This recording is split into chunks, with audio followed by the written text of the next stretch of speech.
Hola, ¿qué tal? ¿Cómo están? Mi nombre es Claudio Bustos, abogado tributarista, socio fundador de Bustos Tax and Legal, firma especializada en asesoría y planificación tributaria para empresas y personas naturales. Vamos a comenzar a hablar hoy día de un tema bastante relevante y que se da mucho en la práctica a nivel de empresas y que consiste en el concepto de reorganización empresarial.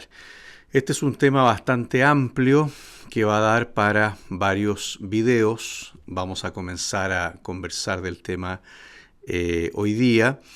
Y es un tema evidentemente que tiene muchas aristas, muchas implicancias, muchos efectos, muchas consecuencias y evidentemente vamos a tratar de abarcar y de explicar aquellos aspectos que son los más básicos, los más relevantes para que las personas que no tienen conocimiento de este tema puedan entenderlo de forma un poco mejor.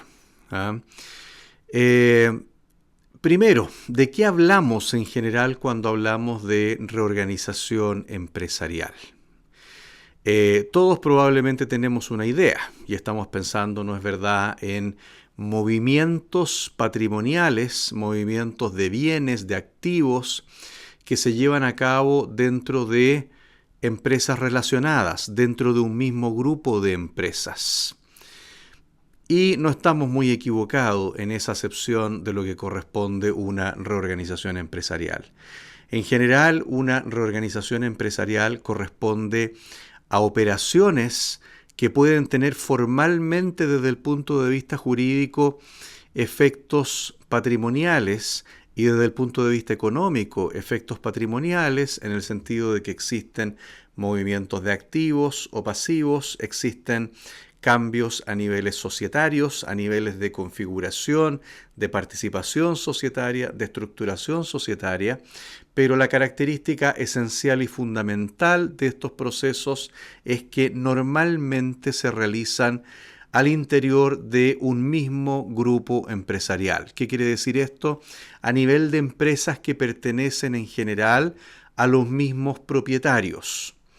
Por lo tanto, los movimientos que se llevan a cabo y que constituyen esta reorganización empresarial son movimientos que normalmente la ley tributaria para efectos tributarios no los reputa como enajenación y al no considerarlos enajenación no los grava de la forma en que se gravaría normalmente una enajenación, que tiene consecuencias en impuesto a la renta y en IVA normalmente. Entonces, son operaciones que en definitiva se miran de alguna forma como, para expresarlo en términos bien ilustrativos, como cambiar dinero de un bolsillo a otro, ¿no es verdad? Si yo cambio dinero de mi bolsillo izquierdo a mi bolsillo derecho, el dinero sigue siendo mío, lo que pasa es que está en un bolsillo distinto. Si cambio dinero de una cuenta corriente mía a otra cuenta corriente mía, el dinero sigue siendo mío, no he ganado plata, no he perdido plata, no es verdad, el dinero es mío y está simplemente en otra cuenta. Lo que pasa con las reorganizaciones empresariales es un poco eso. Evidentemente hay matices entre medio, hay aspectos que marcan algunas diferencias entre una y otra, y por eso que les digo que es un tema complejo y un tema grande y que hay que ir viendo de a poco y respecto del cual obviamente dentro de las limitaciones que nos da esta plataforma vamos a abarcar los aspectos más importantes.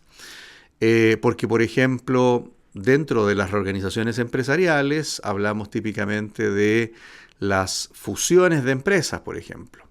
Sin embargo, las fusiones de empresas no siempre ocurren al interior de un mismo grupo empresarial, porque perfectamente pueden fusionarse empresas de dos grupos distintos. Y sin embargo, el efecto sigue siendo el efecto desde el punto de vista tributario de una reorganización empresarial. ¿Por qué razón? La vamos a explicar cuando hablemos en específico de las fusiones. Hoy día no vamos a hablar en específico de las fusiones, sino que vamos a hablar en general del concepto de reorganización empresarial. La división de sociedad también se considera típicamente una reorganización empresarial. ¿En qué consiste la división de sociedad? Consiste en que se separa el patrimonio de la sociedad de tal manera que la sociedad se escinde y nace una nueva compañía, una nueva sociedad a la cual se asigna parte del patrimonio que era de la sociedad original. Y por lo tanto el patrimonio que era de la sociedad original queda ahora escindido en dos o más sociedades. Hay una división. Hay una reestructuración del patrimonio. ¿Pero entre quiénes? Entre los mismos dueños, entre los mismos propietarios. Por lo tanto, ese sí es un caso de reorganización empresarial. También hoy día se considera reorganización empresarial el caso de la conversión. ¿En qué consiste la conversión? ¿Y cuál es su diferencia con la transformación? Porque ambos términos existen jurídicamente. La conversión es el caso de un empresario individual. Hemos hablado en otros videos de lo que es empresario individual. No se confunda con lo que es la IRL, no tiene nada que ver. Ya lo expliqué eso en otro video. Estamos hablando del empresario individual, que es, ¿no es cierto?, persona natural como contribuyente de primera categoría, que decide convertirse, esto es, adoptar la forma de una sociedad. Por lo tanto, ya no es empresa individual, sino que pasa a ser sociedad. Puede ser una sociedad que sigue siendo individual, porque puede ser una sociedad por acciones, que hoy día admite un accionista. Puede ser una sociedad de responsabilidad limitada, a la cual va a tener que incorporarse otro socio, o puede ser una sociedad anónima, en la cual también va a necesitar otros accionistas. Puede ser una EIRL, también en lo que se convierta, que es una empresa individual de responsabilidad limitada, pero que es una persona jurídica distinta a la persona natural, lo cual marca la diferencia con la calidad de empresa individual. Eso es la llamada conversión. Y la conversión hoy día se considera un proceso de reorganización empresarial. Esto no siempre fue así. Esto proviene solamente de la reforma hecha al artículo 64 del Código Tributario en octubre del año pasado, pero que entró en vigencia en octubre del año pasado. Pero la conversión no siempre fue considerado un proceso de reorganización empresarial. ¿Por qué razón? Porque cuando yo soy empresario unipersonal, desde un punto de vista legal soy persona natural. Por lo tanto, antiguamente la ley consideraba que si yo adoptaba la forma de una sociedad, lo que yo estaba haciendo era aportar mis bienes, mis activos que estaban en esa empresa individual y que eran de una persona natural legalmente, los estaba aportando a una sociedad. Y que en consecuencia, al estar aportando activos desde una empresa unipersonal, que en realidad es persona natural, a una sociedad, se producía una enajenación que ya no era propia de una reorganización empresarial. Sin embargo, la característica y efecto propio de la reorganización empresarial se cumple perfectamente en el caso de la conversión, porque la persona, en definitiva, lo único que está haciendo es reestructurar sus activos de tal manera que ya no los tiene en calidad de empresario individual y ahora los tiene en calidad de sociedad. No ha ganado plata ni ha perdido plata, no es verdad, simplemente reestructuró sus activos de una manera distinta. Por lo tanto, es una reorganización empresarial. Y hoy día la ley la considera como una reorganización empresarial. Ahora, para que una reorganización empresarial sea tal, y esto incluye a la conversión, incluye a la fusión, incluye a la división e incluye también a un cuarto tipo de reorganización empresarial que es probablemente la más típica y que es de la que vamos a hablar ahora, tienen que cumplirse ciertas condiciones que vamos a citar a continuación. La reorganización empresarial genérica, por decirlo así, que no corresponde a ninguno de los tipos mencionados, no es la fusión, no es la división, no es la conversión, es simplemente el caso de una persona que decide aportar sus activos a una sociedad. Hoy día la ley permite que una persona sea natural o jurídica, o sea, estamos hablando de que puede ser una persona natural, puede ser el empresario individual o puede ser una sociedad. Decide aportar sus bienes o parte de sus bienes, no necesariamente todos, los decide aportar a otra sociedad. Ese aporte de activos se considera una reorganización empresarial, porque simplemente estoy nuevamente reestructurando mis activos, ¿no es verdad?, de una forma distinta. Mis activos que eran personales o que eran de la sociedad A pasan ahora a ser de la sociedad B. Y en virtud de ese aporte que se hace de activos, que es un aporte de capital, yo como persona natural adquiero acciones o derechos en la sociedad a la cual aporto los activos, o la sociedad A que está efectuando el aporte adquiere acciones o derechos en esta sociedad B que recibe los activos. Es una reorganización empresarial porque simplemente estoy cambiando de un bolsillo a otro activos que pertenecen al mismo propietario final. Ahora, ustedes se preguntarán, bueno, ¿qué importancia tiene todo esto desde el punto de vista tributario? La gran importancia que tiene es que la ley me dice que si yo cumplo ciertas condiciones al hacer esta reorganización empresarial, esta operación no me va a generar ningún efecto tributario. Es decir, no me va a generar una ganancia de capital, no me va a generar una pérdida, no voy a tener que pagar impuestos y el Servicio de Impuestos Internos además va a estar inhibido de ejercer su facultad de tasación respecto de la operación. ¿Cuáles son esas condiciones que se deben cumplir? Primero, que el aporte de los activos, que es un aporte de capital, insisto, se realice a valor de costo tributario. ¿Qué significa costo tributario? El valor en el cual esos activos fueron adquiridos por la persona que está haciendo el aporte, reajustado por IPC a la fecha del aporte.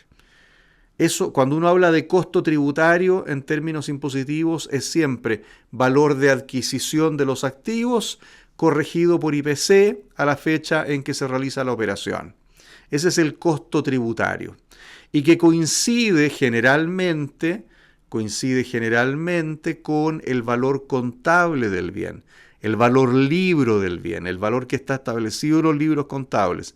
Coincide generalmente, no siempre, generalmente coincide con el valor contable. Por lo tanto, la primera condición es que yo tengo que aportar los bienes a esta empresa en la que estoy haciendo el aporte de capital a valor de costo tributario, no a un mayor valor, no inflando el valor o el costo de mis activos. Entonces, ese valor en el que estoy aportando los activos es un valor que probablemente es inferior al valor comercial. Piensen ustedes en un inmueble. Si estoy aportando un inmueble, lo estoy aportando al valor en que yo adquirí el inmueble. Ese es el costo tributario, reajustado por IPC a la fecha, menos la depreciación si es que ha tenido construcción. Ok, pero ese es el valor en el que estoy haciendo el aporte. Es un valor de costo tributario.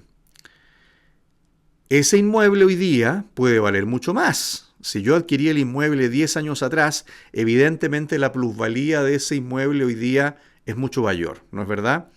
Por lo tanto, el valor económico de ese inmueble es mucho mayor. Sin embargo, la ley me dice, usted lo aporta a valor de costo. Normalmente el Servicio de Impuestos Internos, si yo hago una enajenación a un valor inferior al de mercado, tendría la facultad de tasar la operación. Pero en este caso, como se trata de un proceso de reorganización empresarial, el Servicio de Impuestos Internos, en conformidad al artículo 64 del Código Tributario, está inhibido de tasar la operación. ¿Por qué? Porque estamos hablando de una reorganización empresarial, lo cual significa que no estoy realmente haciendo una enajenación desde el punto de vista económico, sino que estoy simplemente reestructurando mis activos dentro de mis propias empresas. Estoy cambiando el dinero, como decía, de un bolsillo a otro, de una cuenta a otra, de una mano a otra, pero el dueño sigue siendo el mismo. ¿Ya? Por eso es que la ley establece esta excepción. Pero además tengo que cumplir otras condiciones. La otra condición es que no puedo recibir a cambio un flujo de dinero de parte de la sociedad. Si yo hago el aporte de activos como aporte de capital a la sociedad, ¿qué es lo que me va a retribuir? Me va a retribuir con acciones o con derechos sociales. Yo paso a tener participación en la compañía, pero no me va a retribuir con dinero, porque de lo contrario me estaría comprando, ¿no es verdad?, los bienes, los activos. No sería una reorganización empresarial, ahí sería derechamente una venta. Y por otro lado, quizá la exigencia más importante es que debe existir una legítima razón de negocios, así lo dice la ley, una legítima razón de negocios. ¿Qué significa la legítima razón de negocio? Significa que la reorganización empresarial no debe estar inspirada o motivada únicamente por una razón tributaria. No debe perseguir únicamente un fin de beneficio tributario, sino que debe tener una fundamentación, una razón, un motivo de carácter comercial, económico, jurídico o atingente al negocio. De hecho, hoy día el artículo 64, después de la reforma del año pasado, señala cuáles pueden ser esas razones de negocio. Antiguamente no lo decía. Hoy día sí da pistas, ¿no es verdad?, sobre lo que puede entenderse razón de negocio. Es una lista meramente ejemplar, no es taxativa. Por lo tanto, el contribuyente siempre es libre de fundamentar y argumentar la legítima razón de negocio que corresponda a su operación. Pero hoy día el artículo 64 da algunas posibles razones de negocio. Aumentar la productividad, diversificar riesgo, disminuir riesgo, obtener mayores posibilidades de financiamiento. Hay muchas razones posibles de negocio que yo puedo tener para realizar mi reorganización empresarial. Pero evidentemente el objetivo o finalidad de la reorganización no puede ser el obtener exclusivamente un beneficio tributario. No puede ser el aprovechar una pérdida tributaria, no puede ser, ¿no es cierto?, que voy a realizar después una operación con la cual voy a obtener, ¿no es cierto?, una menor ganancia de capital. No, tiene que tratarse de una reorganización empresarial que esté inspirada y fundada por una legítima razón de negocio. Y eso aplica también a las fusiones, eso aplica también a las divisiones.